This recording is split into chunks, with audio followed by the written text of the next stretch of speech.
சிறகடிக்க ஆசை சீரியலில் டுடே எபிசோடில் நம்ம விஜயா இருந்துட்டு நான் பண்ணது எல்லாமே தப்பு தான். நான் உங்களுக்கு பணம் கொடுத்துருக்கக்கூடாது, அது என்னமோ கொடுத்துட்டேன், ஏதோ வாங்கிப்பீங்கன்ற ஒரு அக்கறையினால தான் நான் கொடுத்தேன், மற்றபடியில் வேறு ஒன்றும் இல்லை. அவ்வளோ பெரிய கெட்டவளுக்கு நீங்கள் சப்போர்ட் பண்ணிகிட்ருக்கீங்களே, எங்கள் பக்கம் இருக்கிற நியாயத்தை ஏன் பார்க்க மாட்டேங்கிறீங்க அப்படின்னு சொல்லிட்டு விஜயா சொல்லிக்கிட்டு இருக்காங்க.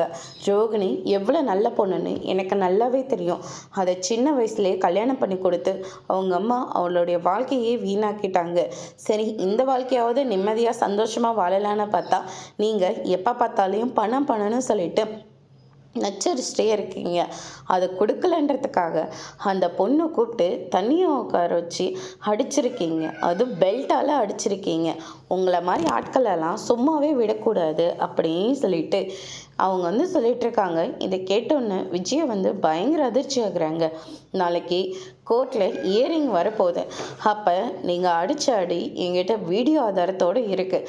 அதை நான் கோர்ட்டில் காட்டி டிவோர்ஸ் கேஸை ஒன்றும் இல்லாமல் ஆக்க தான் போகிறேன் அப்படின்ற மாதிரி சொல்கிறாங்க. இதை கேட்டோன்னு விஜயை பயங்கரமாக ஷாக் ஆகுறாங்க. இந்த விஷயம் அவருக்கு தெரிஞ்சதுன்னா அவ்வளோதான், ஏன் இப்படியெல்லாம் பண்ணன்னு சொல்லி அதுக்கும் வேறு திட்டிகிட்டு இருப்பார். அது மட்டும் இல்லை, டிவோர்ஸ் கேஸ் வேறு நின்று போயிடுமே, இப்போ என்ன தான் பண்ணுறது அப்படின்னு சொல்லிட்டு விஜயை ரொம்பவே அதிர்ச்சியில் இருக்காங்க. அதுக்கு அடுத்ததாக பார்த்தீங்கன்னா ரோகிணி இருந்துட்டு என்னவ மனோஜ் கூட சேர விடாமல் பண்ணிக்கிட்டு இருக்கீங்க, உங்களை என்னெல்லாம் பண்ண போகிறேன்னு மட்டும் பாருங்கள் அப்படின்ற மாதிரி ரோகிணி ஒரு பக்கம் நினைக்கிறாங்க. அதோடு முடிச்சிருக்காங்க.